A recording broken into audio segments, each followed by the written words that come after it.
Carbon dioxide emission, ये सबसे ज़्यादा ख़तरनाक है सस्टेनेबल फैशन में। इनकी वजह से हमारे जो पूरा हमारा पर्यावरण है उससे बहुत ज़्यादा उसको नुकसान पहुंच रहा है। पूरे वर्ल्ड का अगर आप लैंडफिल या टेक्सटाइल वेस्ट अगर आप मिला लीजिए तो आपको एक पूरा पूरा शहर बसा सकते हैं या उससे भी ज़्यादा। एक समय था जब बड़े भाई बहन के कपड़े छोटे भाई बहन पहना करते थे। यही नहीं, ये कपड़े बुआ और मौसी के घर भी पहुंच जाते थे। लेकिन आज कपड़ा उत्पादन के क्षेत्र में भारत चौथे स्थान पर है। कपड़ों का सस्ता होने से हमारी जिंदगी तो आसान हुई है, लेकिन इसका खामियाजा पर्यावरण को भुगतना पड़ रहा है। वर्ल्ड इकोनॉमिक फोरम के मुताबिक फैशन उद्योग 10% तक जिम्मेदार है कार्बन इमिशन के। यही नहीं, ये जल आपूर्ति का दूसरा सबसे बड़ा उपभोक्ता भी है। तो कहाँ बदल गई हमारी ग्रामीण सस्टेनेबल प्रैक्टिसेस? आखिर क्यों बदल गया हमारा पहनावा? चलिए जानते हैं हमारे एक्सपर्ट से। सस्टेनेबल फैशन हम आज की दुनिया में एक बहुत रेलेवेंट टर्म है, सबसे ज़्यादा इस्तेमाल होने वाला टर्म है। हम इसको बहुत सीधी सिंपल भाषा में अगर समझें तो सस्टेनेबल फैशन का मतलब है कि आपने अपने एनवायरनमेंट को, आपने अपने आर्टिज़न को, मतलब जो कारीगर हैं जो काम कर रहे हैं, आपने अपने जिनको आप सामान बेच रहे हैं उनको, जिन्होंने सामान लिया है बनाया है उनको, और अपने पर्यावरण को, इन सब को मिला करके कैसे सुरक्षित रखा है। इसमें किसी का भी नुकसान नहीं होना चाहिए। सस्टेनेबल फैशन में हम अगर और भी ज़्यादा इसमें अगर बात करें तो अगर आपको सुनाई देता होगा, बहुत सारी चीज़ें सुनाई देती होंगी, जैसे carbon emission, CO2 emission, carbon dioxide emission, ये सबसे ज़्यादा ख़तरनाक है सस्टेनेबल फैशन में। क्योंकि हम अपने टेक्सटाइल में, हम अपने कपड़ों में, हम अपने जो कपड़े पहनते हैं, जो इस्तेमाल करते हैं, उन सब में हमने एक मिक्सिंग करी है। वो मिक्सिंग जो नेचुरल फाइबर होते हैं, जैसे प्लांट से जो आपको मिलता है वो नेचुरल फाइबर होता है, जो आपका मैन मेड फाइबर होता है, वो मैन मेड फाइबर आपका नेचुरल फाइबर में कुछ केमिकल्स को मिलाने के बाद बनता है। उसको आप मिला करके कपड़े को तैयार करते हैं। ये जो आपके फाइबर्स हैं, ये जो आपके जितने भी वस्त्र बनते हैं, जितने कपड़े बनते हैं, इससे ये आप नुकसानदेह हैं और ये सस्टेनेबल फैशन में नहीं आते हैं। इनकी वजह से हमारे जो पूरा हमारा पर्यावरण है उससे बहुत ज़्यादा उसको नुकसान पहुंच रहा है। India inherently,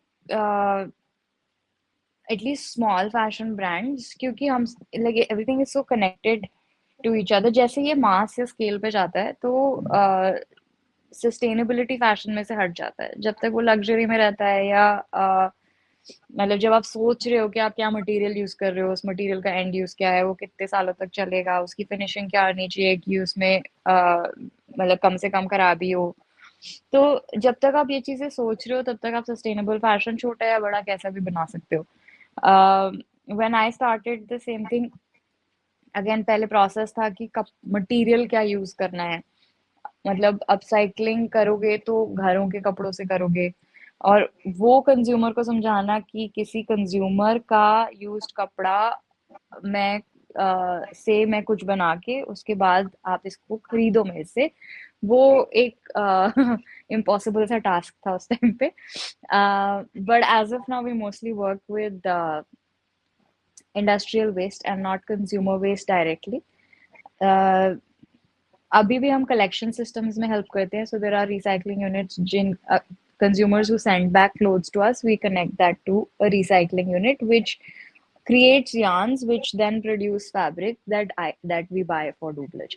तो recycled material से काम करते हैं। इंडस्ट्री में जो वेस्ट होता है मटेरियल, बहुत सारी रिजेक्शंस के बेसिस में कलर मैच नहीं हुआ, फैब्रिक में होल्स हैं, स्लब आ रहे हैं, ऐसे 5 पॉइंट सिस्टम होता है एक्सपोर्ट्स पे यूजुअली। अगर उसमें आपके सारे पॉइंट चेक नहीं होते तो रिजेक्शन होने के बहुत चांसेस होते हैं। कई बारी कट गई है शिपमेंट बट पैसे नहीं आए, शिपमेंट कैंसिल हो गई है, डिलेज हो गए हैं इसलिए कैंसिल हो गई है।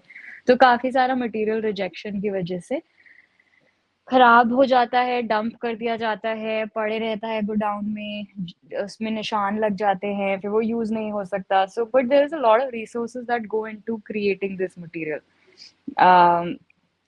बहुत सारी, मतलब नेचुरल रिसोर्सेज, अगर आप नेचुरल मटेरियल क्रिएट कर रहे हो, पॉलिएस्टर बेस्ड कुछ क्रिएट कर रहे हो तो क्रूड ऑयल इस्तेमाल होता है, विस्कॉस कर रहे हो तो ट्रीज कट होते हैं, कॉटन कर रहे हो तो एक्सटेंसिवली वाटर यूज होता है, उसमें पेस्टिसाइड्स डलते हैं जो हमारे ग्राउंड वाटर में जाते हैं। तो और इसका सबसे ज्यादा इम्पैक्ट एक्चुअली रूरल इंडिया पे ही होता है, बिकॉज जो लोग प्रोडक्शन के जितने ज्यादा पास होते हैं उतना ज्यादा उस पर इम्पैक्ट होता है, और जबकि वो सबसे कम मतलब देर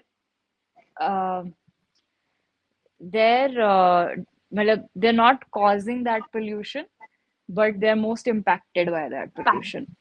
भारतीयों की तो परंपरा रही है, हमारे पास इतनी प्रथाएं हैं जो ये बताती है, जो 3R का कॉन्सेप्ट, रीयूज़, रिपेयर, रिसाइकिल का कॉन्सेप्ट जो अब आया है, हमारी प्रथा में तो ये पहले से ही था। आपको मैं बताऊं अगर, तो बच्चा हमारे यहाँ जन्म लेता है तो उसको पुराने कपड़े पहनाए जाते थे। अब ये प्रथा ख़त्म हो चुकी है, उसको नए कपड़े से ही उसको हो सकता है पैदा होने के तुरंत बाद तो आप उसको एक पुराने कपड़े में लपेट दें, परंतु उसके 1 ही 2 दिन बाद आप उसको धुल के और आप नए कपड़े आप उसको पहनाने लगते हैं। ये प्रथाएं बंद कैसे हुई, क्या हुई, ये इसमें और बहुत सारी चीज़ें मिली हुई हैं, बहुत सारी कहानियाँ हैं, मगर हमारे पास हम सस्टेनेबल फैशन में हम काम करते थे। बच्चे को कई जगह पे गाँव में आज भी ये प्रथा जिंदा है। इसके अलावा एक बहुत पॉपुलर कल्चर है जिसमें हम जो बड़े बच्चे ने पहना, वो छोटा बच्चा, उससे छोटा बच्चा, ये घर में वो पहनेगा ज़रूर, उसको फेंका नहीं जाता था, वो रख लिया जाता था। दूसरी चीज़ कि हम लोग साइज़ वाले कपड़े नहीं लेते थे, हम लोग जो कपड़े लेते थे वो थोड़े बड़े लेते थे, तो थोड़े दिनों तक चलता था, जिस पे बहुत सारे मीम बनते हैं, बहुत सारे रील बनते हैं। उतने बड़े कपड़े ना ले करके, लेकिन फिर भी 1 साइज़ 2 साइज़ बड़े कपड़े लेने में कोई हर्ज नहीं है। ओवर साइज्ड फैशन आ चुका है, ये ओवर साइज फैशन हम पहले से फॉलो करते थे। थोड़े बड़े कपड़े लिए ही जाते थे कि कम से कम बच्चा आज अगर 2 साल का है, 3 साल का है, 4 साल का हो जाए, 5 साल का हो जाए, तब तक वो पहने। 10% of the greenhouses gases emission is done by the fashion industry itself. तो it is just like कि बहुत बुरा impact पड़ रहा है हमारे like environment पे due to that. तो इस चीज़ के लिए there should be like a convenient option होना चाहिए जिससे ये चीज़ कम हो जाए। And we have since already the environment is depleting, the quality is depleting, I would like to say that ये चीज़ अवॉइड करनी चाहिए फैशन इंडस्ट्री को। ये सस्टेनेबल चीज़ें इन लोगों को अडॉप्ट करनी चाहिए so that they can keep up with the trends as well, and they can also like supply the clothes with the minimum damage to the environment.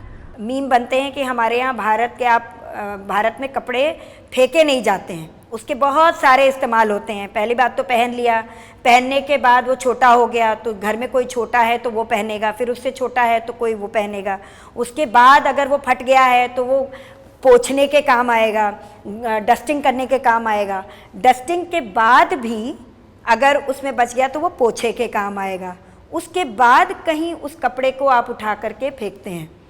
तो अगर आप इसको देखें कि इसमें जो एंटायर समय गया वो काफ़ी समय गया, और वो कपड़ा आपका आपके घर में ही रहा, उसने आपके टेक्सटाइल वेस्ट में कंट्रीब्यूट नहीं किया।